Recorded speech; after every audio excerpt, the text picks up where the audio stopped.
Bonjour à toutes et à tous. Une fois par mois sur les ondes de RCF Liège et aussi en vidéo, nous vous proposons des regards d'évêques sur le monde et aussi sur l'Église en particulier. En 4 parties, actualité générale, vie du diocèse, vie de l'Église en général et questions des auditeurs ou des spectateurs. Eh bien, aujourd'hui, nous nous intéressons à la 4e partie donc, de cette émission. Justement, ce sont vos questions. Comme d'habitude, Jean-Pierre Delville, évêque de Liège, est avec nous en studio. Bonjour, monseigneur. Bonjour, Ralph. Et voilà tout de suite la première question qui nous a été envoyée par Internet par Marilène Gagné. En secondaire, mon professeur de religion nous a fait ce message « Crois ou ne crois pas, mais ne crois pas à moitié ». Ça m'est resté. Après mûre réflexion et dans le respect de la religion, j'ai décidé de ne pas croire et de l'affirmer ouvertement. Que pensez-vous du message de ce professeur et de ma décision ? Oui, c'est impressionnant. Crois à fond ou ne crois pas. En tout cas, c'est sûr que la foi, pour les chrétiens, c'est une vertu. C'est les 3 vertus théologales qu'on connaît, la foi, l'espérance et la charité. Donc c'est la foi en tant que démarche. Ce n'est pas la foi en tant que confession de foi, je crois en un ensemble de dogmes et en un ensemble de choses, mais c'est d'abord la foi en tant qu'attitude de confiance. Alors cette foi comme vertu de confiance, c'est fondamental.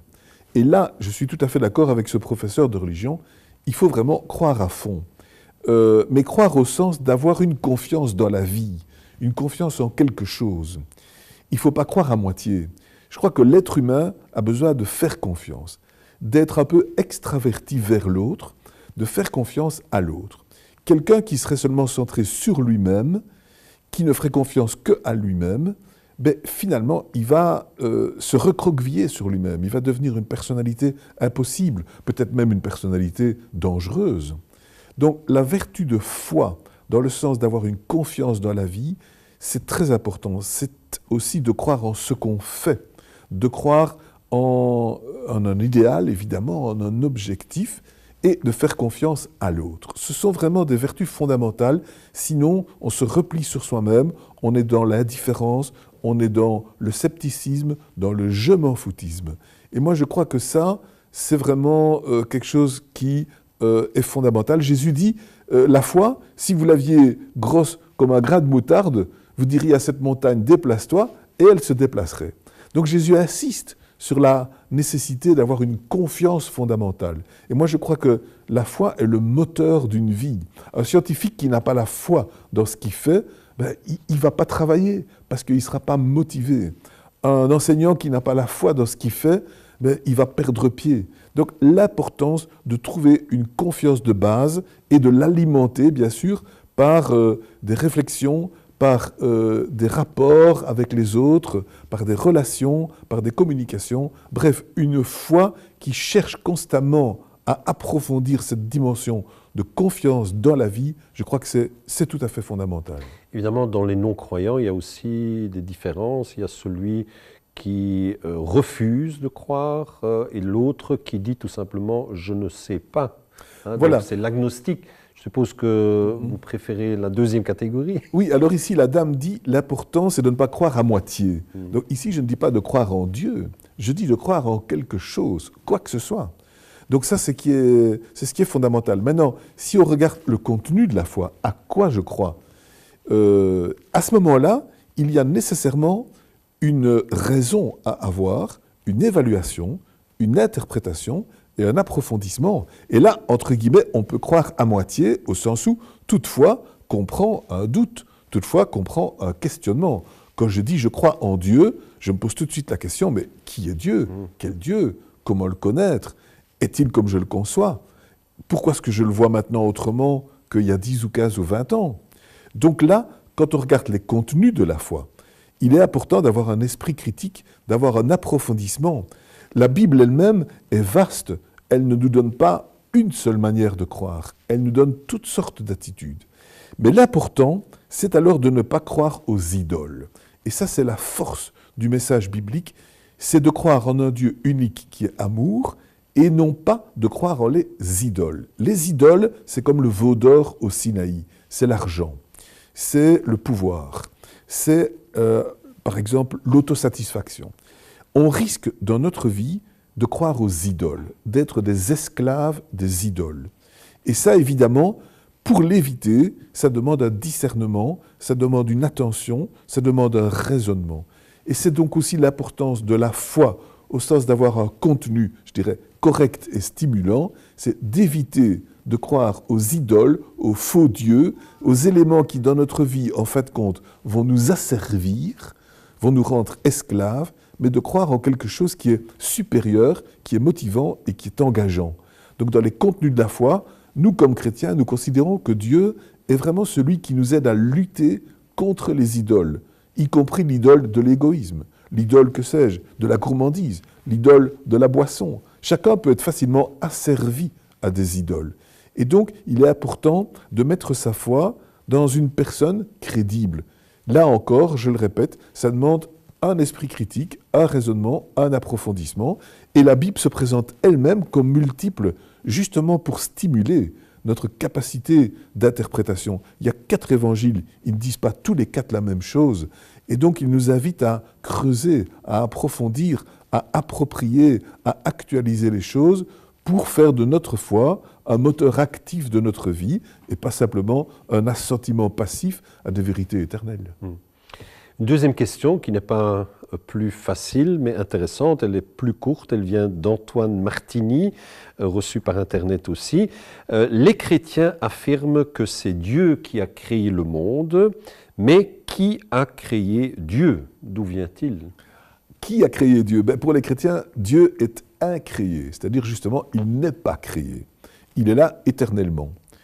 Bien sûr, c'est un mystère. Il faut savoir que quand nous parlons de Dieu, quand nous parlons des choses de la foi, nous parlons de choses avec analogie. C'est-à-dire, quand nous en parlons, il y a quelque chose qui est vrai par rapport à la réalité que nous disons, et il y a quelque chose qui est incomplet et, je dirais, indicible, parce que nous parlons de choses qui nous dépassent. Et donc, nous parlons toujours par analogie. Dès que nous parlons de Dieu, nous ne sommes pas toujours dans l'équivalence entre ce qui est Dieu et ce que nous en disons, mais nous sommes aussi dans le suggestif. Donc la création, pour nous, c'est clair que c'est l'action de Dieu qui amène le monde à la vie, mais que Dieu lui-même soit non créé, c'est pour nous quelque chose qui est important aussi. La création nous dit quelque chose sur la séparation, parce que quand Dieu crée, en fait, il sépare le ciel de la terre, il sépare la mer de la terre. La séparation signifie aussi que Dieu se sépare de la création. Donc Dieu n'est pas l'être créé. Dieu ne s'assimile pas à l'être créé et il donne l'autonomie à la création. Quand Dieu crée l'homme, il n'en fait pas une marionnette. Il lui donne la vie pour que l'homme se débrouille. Il lui donne la liberté. Donc la création, c'est vraiment un concept très intéressant parce que c'est aussi ce qui nous dit que nous ne sommes pas des marionnettes, que nous ne sommes pas dans ce qui est tout prémédité ou prévu à l'avance, mais que nous sommes au contraire dans le registre de la créativité, de l'inventivité, parce que nous recevons une liberté. Donc, je dirais, c'est très important de voir la notion de création comme cette notion de séparation qui accorde la liberté aux éléments et qui accorde aussi en quelque sorte cette grâce que Dieu donne, mais dont Dieu se retire, parce que Dieu ne veut pas être le grand acteur qui tire toutes les ficelles, mais simplement celui qui a donné la chiquenaude initiale et qui est le référent nous aidant à prendre en charge notre liberté. La science, elle parle d'un début de l'univers, le Big Bang, donc qui parle de début, parle aussi de temps.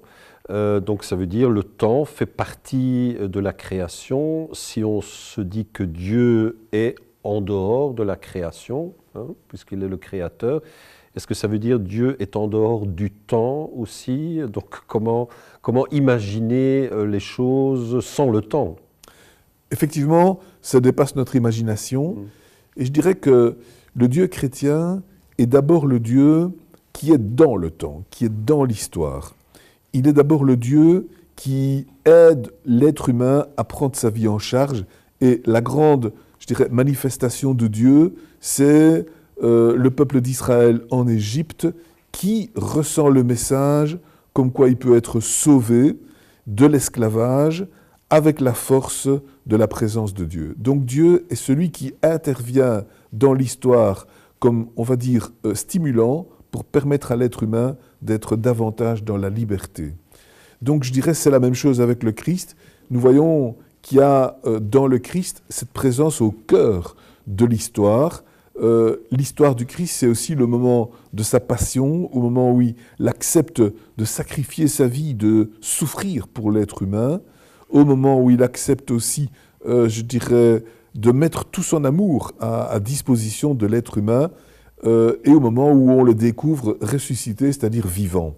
Donc c'est une série d'étapes qui se déroulent dans le temps, et donc c'est une création ou recréation de l'être humain dans le temps, dans les étapes, dans les moments de souffrance, dans les moments de vie nouvelle, dans les moments de recréation.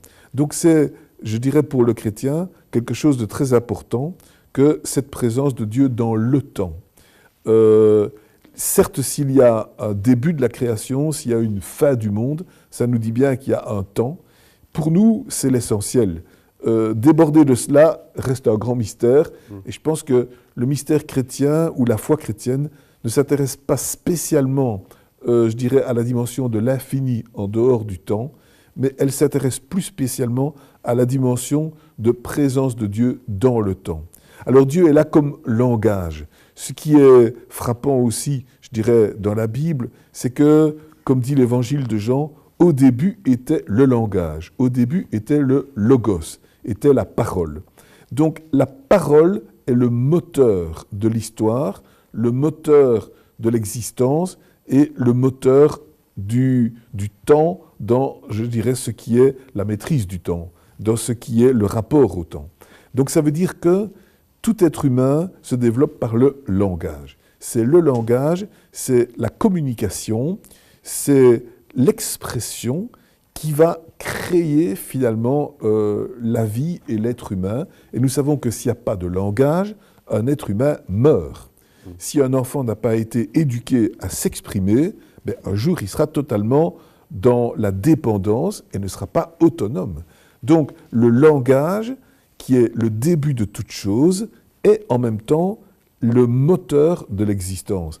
Et c'est un peu le mystère fondamental qui nous est dit, c'est que au début était le langage. La parole nous précède, la création c'est un langage. Dieu dit, donc il parle. Donc il y a cette dimension du mystère du langage comme étant à la base de toute l'histoire humaine et donc de toute la création. Eh bien, on va pas résoudre toutes les questions et tous les problèmes autour de Dieu aujourd'hui, mais vous nous avez éclairé sur cette question donc, du temps, de la création, en dehors du temps. Il y avait encore une troisième question, mais elle sera reportée au mois suivant. C'était la 4e partie de l'émission Regard d'évêque de février 2019 en vidéo, comme chaque mois. Je vous rappelle que vous trouverez les autres parties sur le site du diocèse de Liège, sur la page Facebook de RCF Liège et du diocèse et aussi sur YouTube. Pour nous contacter, notamment pour nous faire parvenir vos propres questions, les coordonnées vont apparaître tout de suite sur votre écran. On se revoit dans un mois à mi-chemin vers la fête de la Pâque. Portez-vous bien et à bientôt.